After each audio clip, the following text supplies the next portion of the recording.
Okay pastor. உங்களோட படம் ஒண்ணு இல்ல. அம்மா மைக்க ஆம். பண்ணுங்கம்மா. ஓகே பாஸ்டர் நீங்க பேசுங்க. கர்த்தருடைய கர்த்தருடைய பரிசுத்த நாமம் மகிமைப்படுவதாக. மறுபடியுமாக உங்கள் அனைவரையும் இந்த வாரத்தின் மத்திய நாளிலும் இந்த நிகழ்கால சத்தியங்களை படிப்பதற்கு தேவன் பாராட்டின பெரிதான கிருபைகளுக்காக நான் கர்த்தரை ஸ்தோத்தரிக்கிறேன். நம் கடந்த சில மாதங்களாக திரைக்கு பின்னால் என்ற பகுதியை நாம் தொடர் செய்தியாக படித்து வந்தோம். நிச்சயமாக உங்களுக்கு ஆஸ்வதமாக இருந்திருக்கும் என்று நான் கர்த்தருக்குள்ளாக விசுவாசிக்கிறேன். இப்பொழுதும் ஒரு புதிய தொடரை நாம் ஆரம்பித்திருக்கிறோம் தேவனுடைய பெரிதான கிருபையினால. கூக்குரல் என்ற தலைப்பின் கீழாக கடந்த வாரத்திலே நாம் படித்தோம். இந்த நாளிலும் அதன் தொடர்ச்சியாக கூக்குரல் பாகம் 2 நாம் படிக்க இருக்கிறோம். உங்களோட ஜெபத்திற்காக நன்றி, உங்களோட சாட்சிகள் நன்றிகளுக்காக நன்றி. அதே போல நீங்கள் வருவது பெரிய ஆசீர்வாதம்.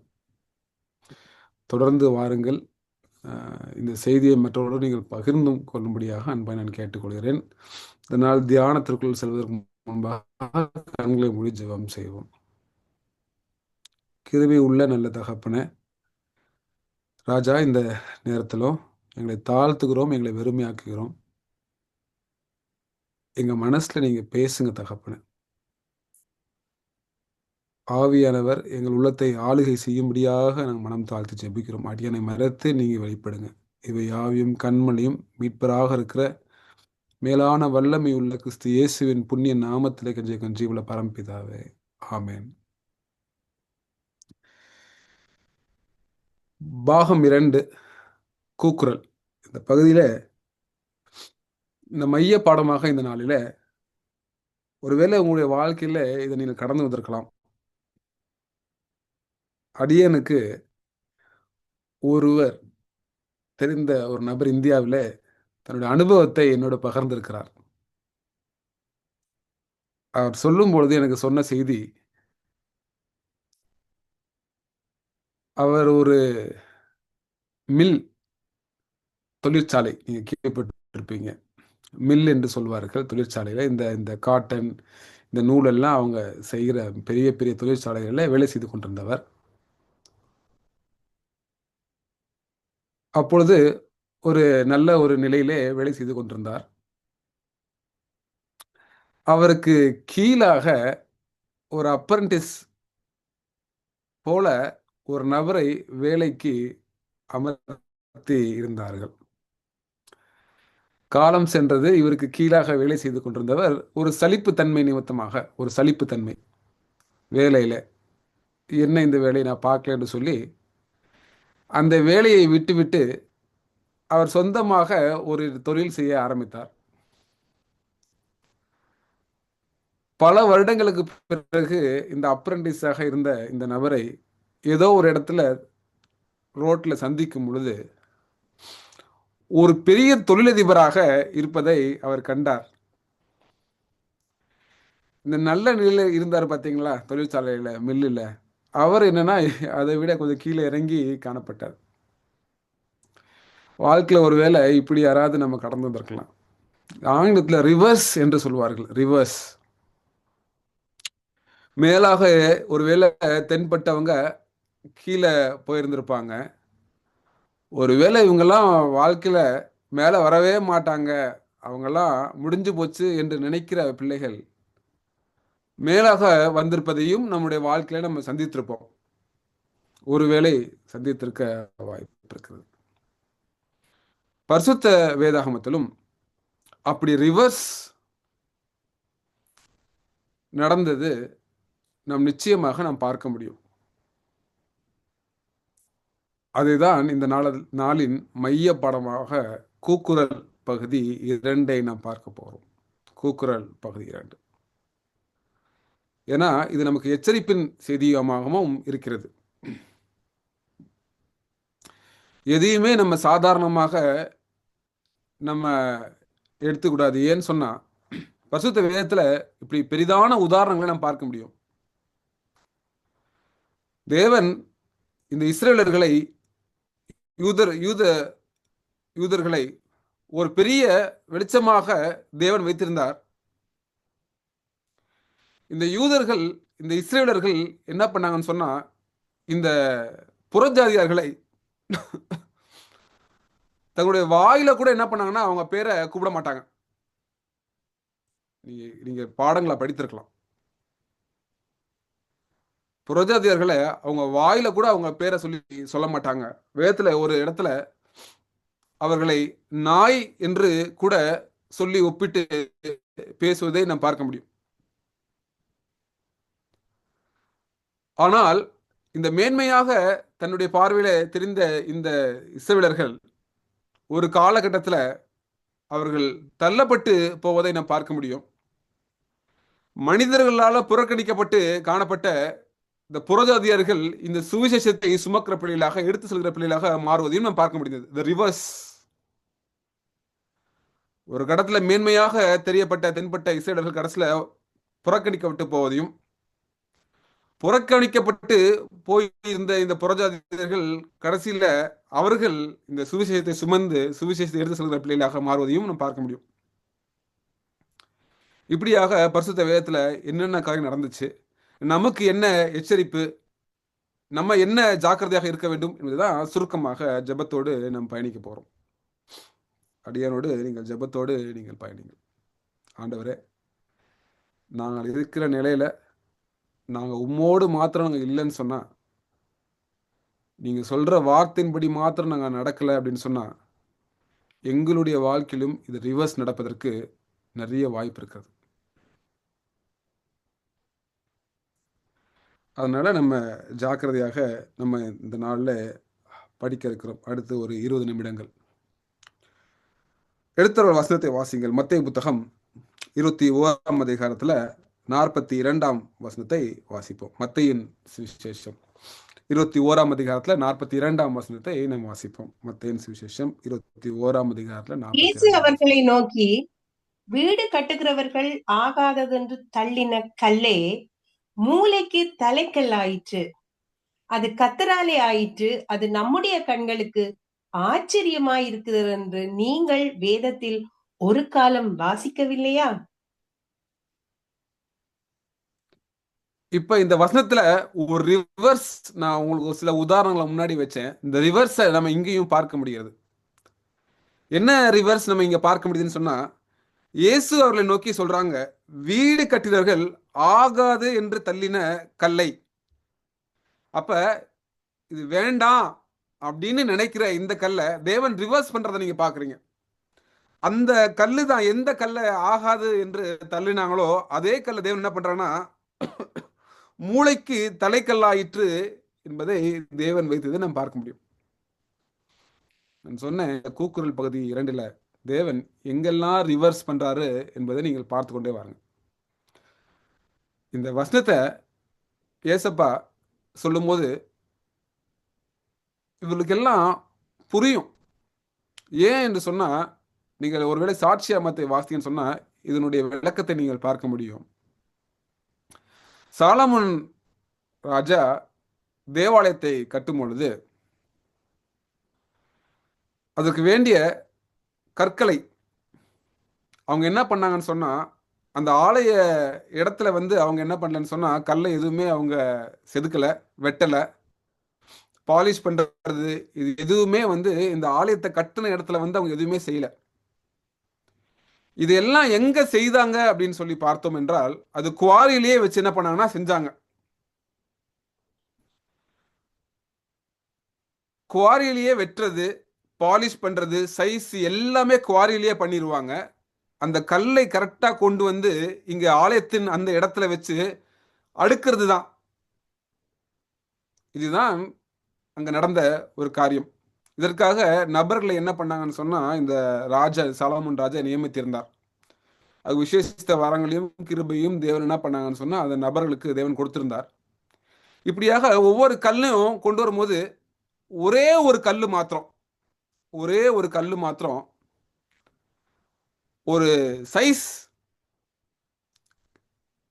கரெக்டா இல்லாம ஒரு சின்ன ஷேப்லெஸ்ஸா ஒரு கல்லு மாத்திரம் எப்படியோ என்ன பண்ணாங்கன்னு சொன்னா இந்த இந்த ஆலயம் கட்டுற இடத்துக்கு கொண்டு வந்துட்டாங்க. நான் உங்களுக்கு முன்னாடியே நான் சொன்ன மாதிரி இந்த எந்த ஒரு கல்லையும் இங்க வந்து அவங்க செதுக்கவும் இல்லை, அவங்க பாலிஷ் பண்ணல, எல்லாம் குவாரிலேயே முடிச்சிருவாங்க. அங்க அமைதியான ஒரு ஒரு இடத்துல வச்சுதான் என்ன பண்ணாங்கன்னா இந்த ஆலயத்தை கட்டினாங்க. அப்படி பக்தியாக பரிசுத்தமாக என்ன பண்ணாங்கன்னு சொன்னா இந்த இந்த ஆலயத்தை கட்டுவதை நம்ம பார்க்க முடியும். இப்படிப்பட்ட இடத்துல ஒரே ஒரு கல்லு மாத்திரம் இப்படி ஒரு ஷேப்லெஸ்ஸா என்ன பண்ணுன்னு சொன்னா அங்க வந்து இருக்குது. இந்த கல்லை இவங்க பார்க்கும்போது என்ன பண்ணிட்டாங்கன்னு சொன்னா இந்த கல் நமக்கு தேவையில்லைன்னு சொல்லி ஒதுக்கிட்டாங்க. இதுதான் ஆகாத கல் என்று ஒதுக்கிட்டாங்க. இப்பொழுது இந்த தேவாலயத்திற்கு மூளைக்கல் தேவை என்று தீர்மானிக்கும் பொழுது ஒவ்வொரு கல்லா என்ன பண்றாங்கன்னா தீர்மானிச்சு பாக்குறாங்க. இந்த கல்லு கரெக்டா இருக்குமா, அந்த கல்லு கரெக்டா இருக்குமா என்று சொன்னா இந்த மூளைக்கல் ரொம்ப முக்கியமான கல்லு. இன்ஜினியர்களுக்கெல்லாம் தெரியும். சாட்சியாமத்திலையும் ஒரு விளக்கத்தை கொடுத்திருக்கிறாங்க. இந்த கல்லானது பல சோதனைகளை தாங்க வேண்டும். அதாவது விசேஷித்த வண்ணமாக வெயில், மழை, புயல் எதுவாக இருந்தாலும் இந்த கல் என்ன பண்ணணும்னு சொன்னா தாங்கணுமா. இப்படி இவங்க என்ன பண்ணாங்கன்னு சொன்னா இந்த கட்டினவங்க ஒவ்வொரு கல்லா வச்சு வச்சு யோசித்து பாக்குறாங்க. இந்த கல் இவ்வளவு எடையை தாங்குமா, இந்த மூளைக்கல் முக்கியமான கல் இவ்வளவு டெம்பரேச்சர் தாங்குமா, சூட்டை தாங்குமா, காற்றை தாங்குமா, குளிரை தாங்குமா, பல ஆண்டுகள் நிற்குமா என்று சொல்லி எல்லாம் பார்க்குறாங்க. எந்த கல்லும் பொருத்தமாக இல்லாமல் இருக்குது. அப்பொழுதுதான் இந்த கட்டுமானம் செய்த பிள்ளைகளுக்கு ஒரு கல், இந்த ஆகாது என்று கல்லை ஒரு தள்ளினாங்க பார்த்தீங்களா, ஒரு கல் வச்சிருந்தாங்க பார்த்தீங்களா, அந்த கல் கண்ணுக்கு படுகிறது. இந்த கல் மழையிலும் வெயிலிலும் புயலிலும்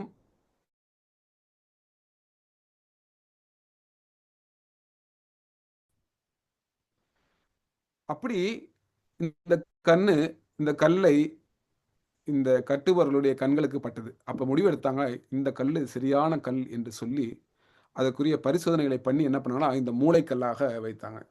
நம்ம பார்க்க ஆகாது என்று சொல்லப்பட்டதோ அந்த கல் பரிசுத்த வேதாகமத்துல நம்முடைய தேவனை குறித்து ஆச்சரியமான தேவன் எப்படிப்பட்டவர்னு சொன்னா, இப்படிப்பட்ட பிள்ளைகளை குடும்பத்துல கூட ஒருவேளை யோசித்து பார்த்திருக்கலாம். நம்மள யாராவது அப்படிப்பட்ட நபர்களாக இருக்கலாம்.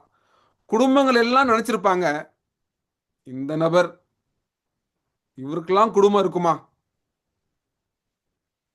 தேவன் ரிவர்ஸ் பண்ணுவார். எந்த குடும்பத்தை எல்லாரும் சொந்தங்கள் பந்தங்கள் நினைச்சாங்க இந்த குடும்பம் நிக்காது, தேவன் அவர்கள் என்ன பண்ணிருப்பானா செழித்தோங்க செய்திருப்பார். ஒருவேளை இவங்கெல்லாம் படிக்கவே மாட்டாங்க, இவங்கெல்லாம் சத்தியத்தில் நிற்க மாட்டாங்க என்று ஒருவேளை மனிதர்கள் கண்ணில் பட்டிருக்கலாம். ஆனா ஆண்டவர் ரிவர்ஸ் பண்ணியிருப்பாரு. அப்படிப்பட்ட பிள்ளைகளை தேவன் என்ன பண்ணிருப்பார்னா உயர்த்தி வைத்திருப்பார்.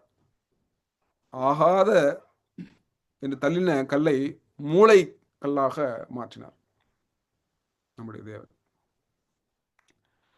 அப்படிப்பட்ட தேவன் நாம் இன்னும் சற்று நேரம் தியானிக்க இருக்கிறோம்.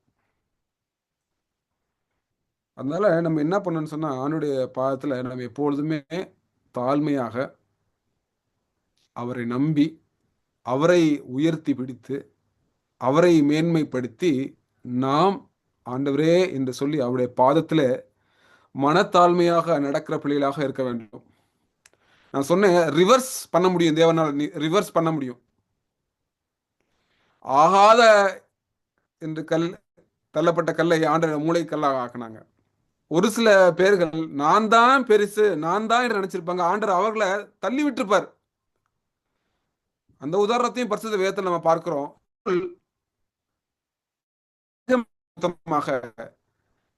தேவன் நான் தான் ராஜா என்று நினைத்தான். தான் என்ன செய்தாலும் தேவன் ஏற்றுக்கொள்வார் என்று நினைத்தான். ஆண்டவர் அவனை தள்ளினார் என்று நாம் பார்க்கிறோம். அப்ப நம்ம அழைக்கப்பட்ட இந்த அழைப்பிலே நம்ம எவ்வளவு ஜாக்கிரதை உள்ளவர்களாக இருக்க வேண்டும்.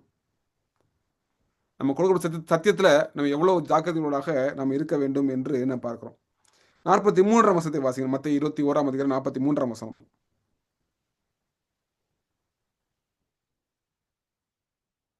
மத்தேயு 21ஆம் அதிகாரம் 43ஆம் வசனம். ஆகையால் தேவனுடைய ராஜ்யம் உங்களிடத்திலிருந்து நீக்கப்பட்டு அதற்கேற்ற கனிகளை தருகிற ஜனங்களுக்கு கொடுக்கப்படும். தேவன் எப்படி எச்சரிக்கிறாங்க பாருங்க.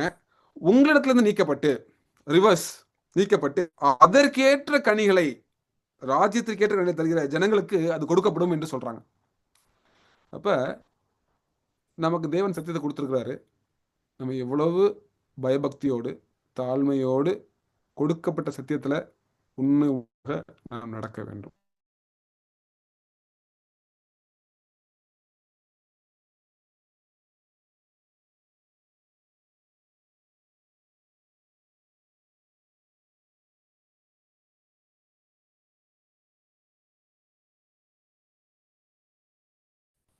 குழியில தள்ளியாச்சு, அவன் கொலை செய்யப்பட்டாச்சு அல்லது விற்கப்பட்டாச்சு, அவன் ஒரு அடிமை என்று நினைத்தாங்க.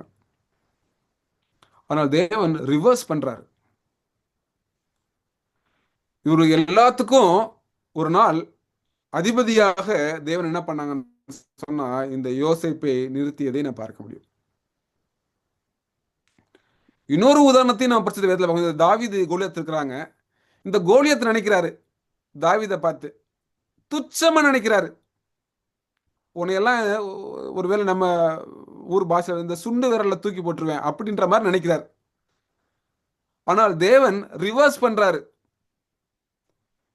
தாவீது சிறுமையாக ஒருவேளை வடிவத்துல உருவத்தை தெரிந்தாலும் தேவன் அவரை வைத்து என்ன பண்றாங்கன்னா ரிவர்ஸ் பண்றாங்க. தன் சகோதரர்கள் எல்லாருமே தாவீது சகோதரர்கள் கேட்கிறாங்க, நீ ஏன் இங்க வந்த, நீ சும்மா இருக்க மாட்டியா என்ற மாதிரிலாம் இந்த சகோதரர்கள் கேட்கிறாங்க. ஆனால் தேவன் ரிவர்ஸ் பண்றாங்க. யுத்தத்துல வல்லவங்களா இருந்தவங்க கூட அங்க பேசாம பயந்து இருந்தாங்க. ஒரு மெய்ப்பனை வைத்து என்ன பண்றாங்கன்னா ராஜாவாக தேவன் ஏற்படுத்த முடியும். தேவனுக்கு பிரியமான பிள்ளையில நம் பயபக்தியோடு ஆண்டவரை நாம் சேவிக்க வேண்டும், சேவிக்க வேண்டும் இந்த கடைசி நாட்களிலும். ஏனென்று சொன்னால் தேவன் நம்ம விருப்பப்படி நம்ம செய்ய ஆரம்பிச்சுன்னு சொன்னா ஆண்டவர் சில சமயம் நிராகரித்து விடுவார். இன்னும் ஒரு ஒரு உதாரணத்தை நம் பரிசுத்த வேதத்துல இருந்து நாம் பார்க்க இருக்கிறோம். ஒரு பெரிய ஒரு உதாரணத்தை நாம் பார்க்க போறோம். எஸ்தர் புஸ்தகம், எஸ்தர் புஸ்தகத்துக்கு உங்க கவனத்தை திருப்புங்கள். 9ஆம் அதிகாரத்துல 13ஆம் வசனம் 14ஆம் வசனம். எஸ்தர் புத்தகம் 13ஆம் வசனம் 9ஆம் அதிகாரத்துல 13ஆம் வசனம் 14ஆம் வசனம். அப்பொழுது எஸ்தர் ராஜாவுக்கு சித்தமாயிருந்தார். வாசிங்கம்மா. அப்பொழுது எஸ்தர் ராஜாவுக்கு சித்தமாயிருந்தால் இன்றைய தினத்துக்கு கட்டளையிட்டபடியே சூசானிலிருந்து யூதர் நாளைய தினமும் செய்யவும் ஆமோனின் 10 குமாரரின் உடலையும் தூக்கு மரத்தில் தூக்கி போடவும் உத்தரவாக வேண்டும் என்றான். அப்படியே நீங்க பார்க்க முடியும். இந்த எஸ்தர் உடைய நாட்களிலே ஒரு ரிவர்ஸ் நடக்குது. நடக்கவே முடியாத சில காரியங்களை தேவன் நிகழ்த்தி இருப்பார் இந்த புத்தகத்துல. ஆமான் ராஜா கிட்ட போய் ஒரு உத்தரவு வாங்கி யூதர்களுக்கு தூக்கு தண்டனை, மரண தண்டனைன்னு சொல்லிட்டு அவர் கட்டளை வாங்கியிருப்பார். ஆனால் கடைசியில எந்த தூக்கு மரம், எந்த தூக்கு தண்டனை, மரண சட்டத்தை ஆமான் ஏற்படுத்தினானோ அதே மரண சட்டம் ஆமானுக்கு திருப்பி வருவதை நாம் பார்க்க முடியும். அதுதான் இங்க எஸ்தர் என்ன பண்றாங்கன்னா ராணி ராஜா கிட்ட போய் உத்தரவு கேட்டுக்கொள்றாங்க. ஆமானுக்கும் அவனோட புத்திரருக்கும் எல்லாருக்கும் மரண சட்டத்தை என்ன பண்றாங்கன்னா சட்டமாக கேட்கிறாங்க. 14ஆம் வசனத்தை வாசிங்க.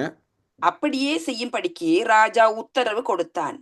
அதற்கு சூசானிலே கட்டளை பிறந்தது. ஆமானின் 10 குமாரருடைய உடலையும் தூக்கி போட்டார்கள். தூக்கில் போட்டதை நாம் பார்க்க முடியும். அப்ப வேதவசனம் நமக்கு நினைவுபடுத்துகிறது, God will reverse சில காரியங்களை அப்படியே தலைகீழாக மாற்றுவார். எந்த தூக்கு தண்டனையை கொடுக்க வேண்டும் என்று ஆமான் ஆசைப்பட்டானோ அதே தூக்கு தண்டனை அவனுக்கும் அவனுடைய புத்திரருக்கும் வருவதை நம்ம பார்க்க முடிந்தது. இப்போது இந்த இடத்துல ஒரு பெரிய ஒரு சத்தியத்தை நாம் படிக்க போறோம். அடுத்த ஒரு 10 நிமிஷம் ஒரு பெரிய சத்தியத்தை. மத்தேயு புத்தகத்துக்கு உங்களுக்கு கவனத்தை திருப்புங்கள். மத்தேயு புத்தகத்துக்கு உங்கள் கவனத்தை திருப்பும்படியாக அன்பை நான் கேட்டுக்கொள்கிறேன். 26ஆம் அதிகாரம். மத்தேயு புத்தகம் 26ஆம் அதிகாரம். 26ஆம் அதிகாரத்துல 59ஆம் வசனம் தொடர்ந்து வாசிக்க போறோம். ஒரு வசனம் முடிந்த பிறகு பாஸ்டர் விளக்கத்தை கொடுக்குறேன். அப்படியே அடுத்த வசனத்தை வாசிங்க. மத்தேயு பிரதான ஆசாரியரும் மூப்பரும் சங்கத்தார் வாசிங்க யாவரும் சிஸ்டர். இயேசுவை கொலை செய்யும்படி அவருக்கு விரோதமாய் பொய் சாட்சி தேடினார்கள். இங்க பாருங்க, இயேசு கிறிஸ்துவை கொலை செய்யும்படிக்கு பொய் சாட்சியில் என்ன பண்ணாங்கன்னா தேடினார்கள் என்று பார்க்கணும். யாரெல்லாம் தேடுறாங்க அப்படின்னா, பிரதான ஆசாரியரும் மூப்பரும் சங்கத்தார் யாவரும். யாரெல்லாம் இயேசு கிறிஸ்துக்கு உண்மையா வேலை செய்திருக்க வேண்டுமோ இவங்க எல்லாம் தான் இயேசு கிறிஸ்துவை சத்தியத்தை கொலை செய்யும்படியாக, இயேசு கிறிஸ்துவை கொலை செய்யும்படியாக பொய் சாட்சிகளை தேடினதை நாம் பார்க்கிறோம். ஒரு ஆச்சரியமான காரியம். இந்த கடைசி நாட்கள்ல இதெல்லாம் நடக்கும். நம்ம தான் என்ன பண்ணணும்னு சொன்னா, வேதத்தை படித்து நம்ம என்ன பண்ணணும், ஆவியான துணையோடு நம்ம இயேசு கிறிஸ்துவிட கிட்டி சேரணும். சத்தியத்தை நம்ம ஏற்றுக்கொள்ள வேண்டும். இங்கு சத்தியத்தை கொலை செய்வதற்கு, இயேசுவை கொலை செய்வதற்கு பொய் சாட்சி தேடுவதை பார்க்கிறோம். யார் தேடினா, பிரதான ஆசிரியர்களும் மூப்பர்களும் நம்ம தேடுவதை பார்க்க முடியும். 60ஆம் வசனத்தை வாசிங்க. ஒருவரும் அகப்படவில்லை. அநேகர் வந்து பொய் சாட்சி சொல்லியும் அவர்கள் சாட்சி ஒவ்வவில்லை. கடைசியிலே 2 பொய் சாட்சிகள் வந்து தேவனுடைய ஆலயத்தை இடித்து போடவும் 3 நாளைக்குள்ளே அதை கட்டவும் என்னாலே ஆகும் என்று இவன் சொன்னான் என்றார்கள். அப்பொழுது பிரதான ஆசாரியன் எழுந்திருந்து அவரை நோக்கி, இவர்கள் உனக்கு விரோதமாய் சாட்சி சொல்லுகிறதை குறித்து நீ ஒன்றும் சொல்லுகிறதற்கு இல்லையா என்றார். இயேசுவோ பேசாமல் இருந்தார். இங்க நீங்க பார்ப்போம், இந்த பிரதான ஆசிரியருடைய பேர் காய்பா. இந்த பிரதான ஆசிரியருடைய பேர் காய்பா. அவர் தான் என்ன பண்றாங்கன்னா, இயேசு கிறிஸ்து கிட்ட என்ன பண்றாங்கன்னு சொன்னா, கேள்வியின் மேல கேள்வி கேட்கிறாங்க. முதலாவது பொய் சாட்சியை திரட்ட பார்க்கறாங்க. யாரும் அகப்படலை என்று நான் பார்க்கிறோம். அப்புறம் என்ன பண்றாங்கன்னா, ஒரு சாட்சியை ஏற்படுத்தி, பொய் சாட்சியை ஏற்படுத்தி என்ன பண்றாங்கன்னா சொல்ல வைக்கிறாங்க. அது உபவில்லை என்று நான் பார்க்கிறோம். என்ன பொய் சாட்சி சொல்றாங்க அப்படின்னு சொன்னா, இயேசு கிறிஸ்து சொன்னதை வச்சு தான் சொல்றாங்க. 3 நாளைக்குள்ளே நான் கட்டுவேன் என்று சொன்ன தன்னுடைய சரீரத்தை வச்சுதான் சொல்றாங்க. இப்பொழுது இந்த காய்பா இயேசு கிறிஸ்துட்ட ஒரு முக்கியமான ஒரு கேள்வி கேட்கிறார். என்ன கேள்வி கேட்கிறாங்க? இவங்க எல்லாம் உன் மேல சொல்றாங்களே, இது உண்மையா? அவர் நோக்கி, இவர்கள் உனக்கு விரோதமாய் சாட்சி சொல்கிறதை குறித்து நீ ஒன்றும் சொல்லுகிறது இல்லையா என்று. இயேசு கிறிஸ்து மௌனம் வந்து 63ஆம் வசனத்தை வாசிங்க. 63ஆம் வசனம். இயேசுவோ பேசாமல் இருந்தார். அப்பொழுது பிரதான ஆசாரியன் அவரை நோக்கி, நீ தேவனுடைய குமாரனாகிய கிறிஸ்து தானா? அதை எங்களுக்கு சொல்லும்படி ஜீவனுள்ள தேவன் பேரில் உன்னை ஆணையிட்டு கேட்கிறேன் என்றார். நீ தேவனுடைய குமாரன் தானா, மேசியா தானா என்று இந்த காய்பா கேட்கிறார். நீ ஜீவனுள்ள தேவனுடைய குமாரனா, நீ கிறிஸ்துவா என்று சொல்லி கேட்கிறாங்க. இவ்வளவு நேரம் மௌனமாக இருந்த இயேசு கிறிஸ்துவானவர் இங்கே ஒரு பதிலை சொல்கிறார். அதுதான் இந்த செய்தியுடைய மைய வசனமாக இருக்கும். இவ்வளவு நேரம் பேசாமல் இருந்த இயேசு கிறிஸ்துவானவர் இங்கே ஒரு பதில் சொல்கிறார். என்ன பதில் சொல்கிறார் பாருங்க. அடுத்த வசனம் 64ஆம் வசனம். அதற்கு இயேசு, நீர் சொன்னபடிதான், அன்றியும் மனுஷகுமாரன் சர்வ வல்லவருடைய வலது பாரசத்தில் வீற்றிருப்பதையும் வானத்தின் மேகங்கள் மேல் வருவதையும் இது முதல் காண்பீர்கள் என்று உங்களுக்கு சொல்லுகிறேன் என்றார். இயேசு கிறிஸ்துவானவர் ஒரு பயங்கரமான ஒரு பதில் சொல்றாரு. இங்கதான் அந்த ரிவர்ஸ் நம்ம பார்க்க முடியும். ஒரு ரிவர்ஸ், ஒரு பெரிதான ஒரு ரிவர்ஸ். என்னன்னா, இன்னைக்கு காய்பா, அவர் எங்க காய்பா உட்கார்ந்து இருக்காருன்னு சொன்னா, சான்ஹெட்ரின் என்று ஆங்கிலத்தில் சொல்லுவாங்க, சனகரிப்பு சங்கம். இந்த சனகரிப்பு சங்கம் அப்படின்னா, இதனுடைய விளக்கங்களை நீங்க போய் வேத அறிஞர் புஸ்தகத்துல வாசிங்கன்னு சொன்னா, நம்ம ஊர்ல எளிமையான பாஷையில் சொல்லணும்னா ஹை கோர்ட் என்று சொல்றோம் பார்த்தீங்களா, நீதிமன்றத்தை போலதான். யூதர்களுக்குரிய நீதிமன்றம் தான் இந்த சான்ஹெட்ரின். இந்த நீதிமன்றத்துல யாரு சிங்காசனத்துல உட்கார்ந்து இருக்கிறா அப்படின்னா காய்பா. ஜனங்கள் எல்லாரும் இயேசு கிறிஸ்துவ இந்த நீதிமன்றத்தின் தலைவர் என்ன பண்றாங்கன்னா கொண்டு வந்து இயேசு கிறிஸ்துவ நிப்பாட்டி இன்னைக்கு காய்பா இயேசு கிறிஸ்துவை குற்றவாளியை போல வைத்து என்ன பண்றாங்கன்னா கேள்வி கேட்டுக்கொண்டிருக்கிறார். நீ கிறிஸ்து தானா என்று கேட்கும்போது ஏசப்பா ஒரு பதில் சொல்றாரு, ஒரு ரிவர்ஸ். இன்னைக்கு நீ ஒரு நியாய சனத்துல உட்கார்ந்து என்னிடத்துல கேள்வி கேட்கிற, ஒரு நாள் வருகிறது. ஏசப்பா சொன்ன வார்த்தை எப்படி இருக்கும் அப்படின்னா, அதற்கு இயேசு, நீ சொன்னபடிதான் அன்றியும் மனுஷகுமாரன் சர்வ வல்லருடைய வலது பார்சத்தில் வீற்றிருப்பதையும் வானத்தின் மேகங்கள் மேல் வருவதையும் இது முதல் காண்பீர்கள், உங்களுக்கு சொல்கிறேன் என்று சொன்னார். இன்னைக்கு இந்த நியாயசனத்துல ஒருவேளை இந்த ஹைகோர்ட்ல சனகரிப்பு சங்கத்துல இன்னைக்கு சாட்சி பொய் சாட்சி கொடுப்பதற்கு ஒரு சில மக்கள் வந்திருக்கலாம். அங்க அட்வொகேட் கொஞ்சம் பேர் இருக்கலாம். நீ ஒரு சிங்காசனத்துல உட்கார்ந்து இருக்கலாம். இன்னைக்கு நீ எங்களை கேட்குறீங்க, கேள்வி கேட்குறீங்க. ஒரு நாள் வருகிறது மெய்யான சாட்சி கொடுப்பதற்கு கொடான கொடி தூதர்களோடு மேகங்கள் மேல் இயேசு கிறிஸ்துவர் நான் வருவேன் என்று என்ன பண்ணாங்கன்னு சொன்னா இந்த காய்பாவுக்கு தேவன் புரிய வைத்தார். ஆனாலும் கூட இந்த காய்பாவிற்கு அது புரியவில்லை. தேவனுக்கு பிரியமான பிள்ளைல பாருங்க, தேவன் என்ன ஒரு பெரிய ஒரு பாடத்தை இந்த காய்பாவுக்கு வைக்கிறாங்க. ஒரு நாள் வருகிறது,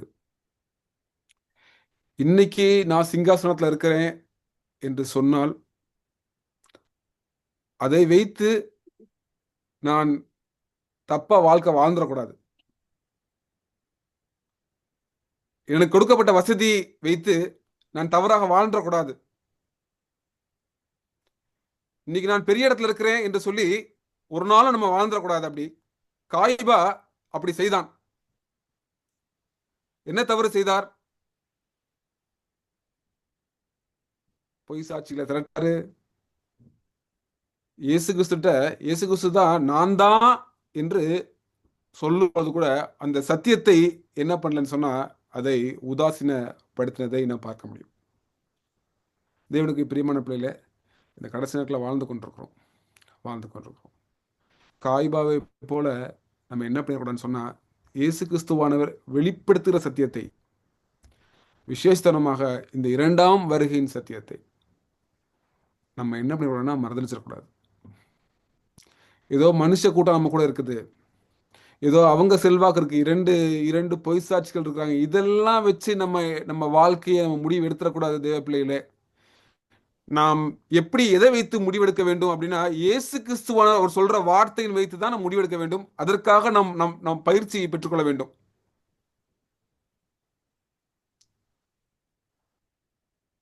நாளின் கடைசி வசனமாக ஒரு வசனத்தை வாசிங்கள். நான் வாசிக்கட்டுமா பாஸ்டர்? ஆமா, நான் ஒரு வசனத்தை சொல்றேம்மா, அந்த வசனத்தை வாசிங்க.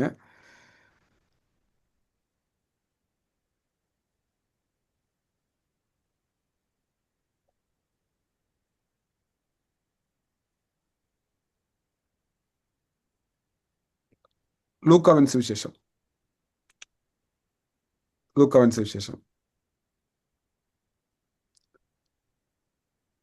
23ஆம் அதிகாரம் 23ஆம் அதிகாரம் 21ஆம் வசனம். 23ஆம் அதிகாரத்துல 21ஆம் வசனம். லூக்கா 23ஆம் அதிகாரம் 21ஆம் வசனம்.